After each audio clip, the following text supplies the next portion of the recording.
Today's video is sponsored by SeatGeek.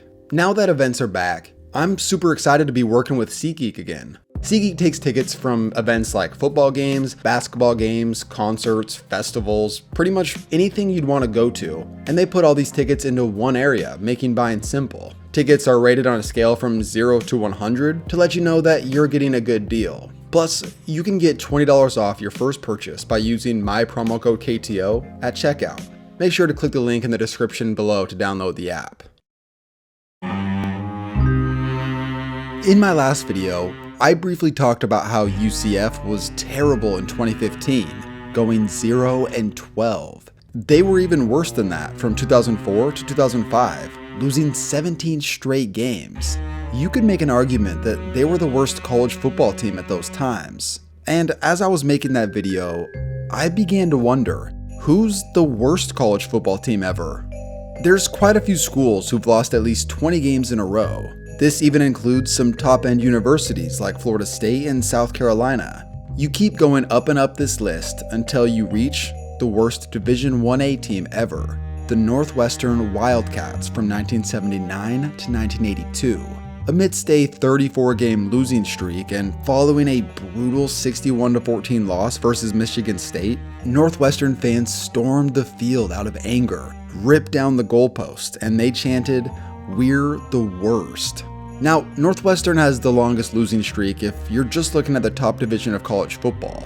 If you include every level, you start to see some truly terrible teams. From 1980 to 1984, Marietta College lost 41 straight games. Columbia lost 44 in a row over the course of 6 years. They were so bad, the band started playing Mickey Mouse Club when the team ran out on the field.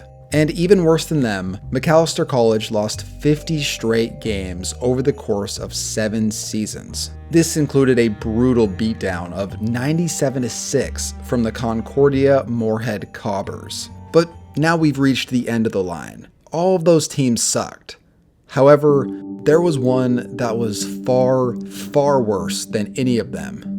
Prairie View A&M. Located northwest of Houston, Texas, and home to 6,000 people, Prairie View A&M has quite a compelling history with their football team. For those of you who don't know, Prairie View A&M is a HBCU, and due to segregation pre-1964, college football was divided racially. Back in the 1950s and 60s, Prairie View was a powerhouse in the SWAC, taking home 8 conference titles and 5 black national championships over the span of 14 years. Their coach, Billy Nix, was the man. He was considered the Bear Bryant of black college football for his dominance. But after his retirement in 1965, Prairie View A&M rapidly went south. From 1968 to 1989, they finished above 500 twice. This stretch included a 22-game losing streak at one point.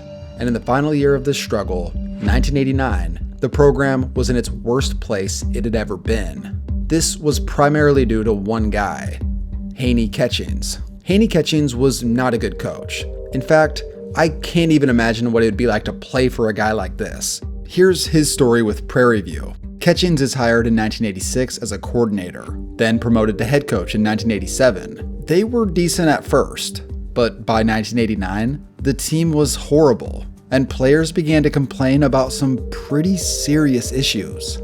First off, players complained that Catchings held practices as long as 6 hours. For those of you who've ever participated in long football practices, could you imagine warming up at about 3 o'clock and finishing at 9 at night? Then, even worse than that, several players had accused Catchings of withholding their financial aid until they proved themselves on the field. He would even take their books away from them, so they couldn't study because they weren't playing well enough. The team's GPA plummeted, and when the administration was slow to act, players boycotted the team. But this was just part of the athletic department's struggle. By May 1990, Prairie View shut down most sports on campus, including football, and it was later found that the athletic department was missing $100,000. Catchings was found to be part of this, and later pled guilty to felony and misdemeanor charges for filing fraudulent expense reports. So yeah, Catchings was fired, and Prairie View did not field a football team in 1990. They quickly brought most of the sports back by 1991, But here was the catch. The school had 0 athletic scholarships. It was either keep the sports canceled or let the kids play, despite this massive disadvantage. New coach Ronald Beard was in a nightmare situation. He described the team that they put together in 1991 as an intramural or club football team. They were blown out every week, losing by an average of 46 points a game.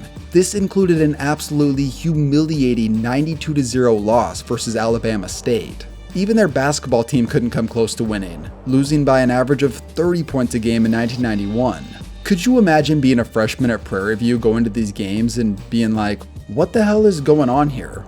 The athletic department considered moving down a division with the lack of scholarships, but with the help of boosters, Prairie View reached 8 scholarships to give out to the football team. Even though this was a step up, the average school at this level has 63.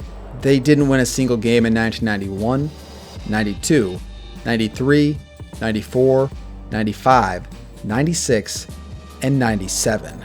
If you include the year they didn't have a football team, Prairie View hadn't won a game in 8 years. Over that span, they had only been within 1 score at the end of a game a whopping 5 times.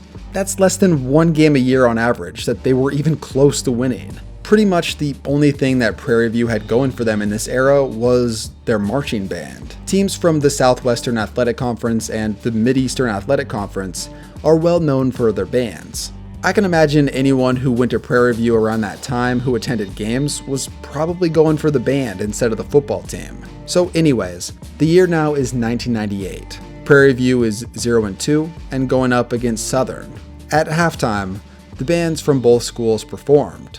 Now, I don't know much about these bands, but what happens at the end of this halftime, I'm certain was not supposed to happen.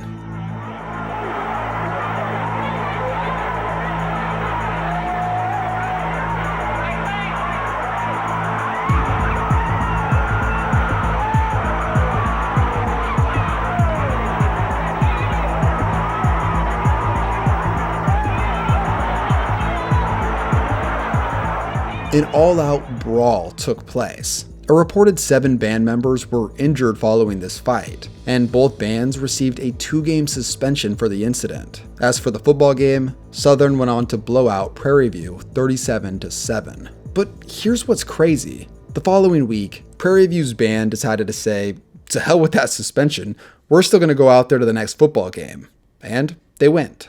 Call it a wild coincidence, call it magic, I don't know. But just 1 week following that brawl, the football team managed to do something they hadn't done in 9 years.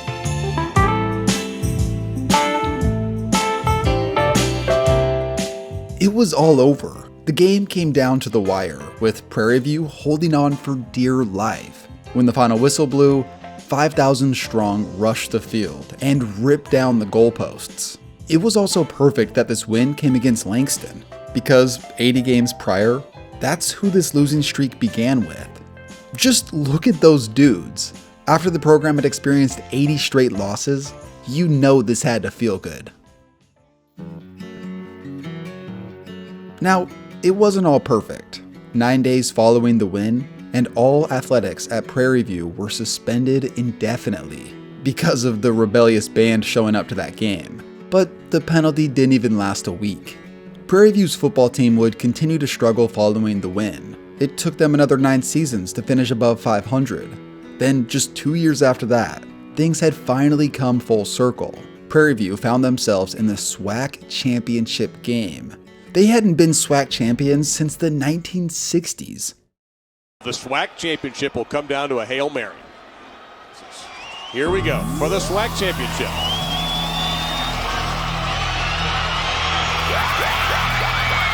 Everything he has into one last throw. It's going to be short of the end zone, and Prairie View has won their first championship since 1964. The turnaround is complete.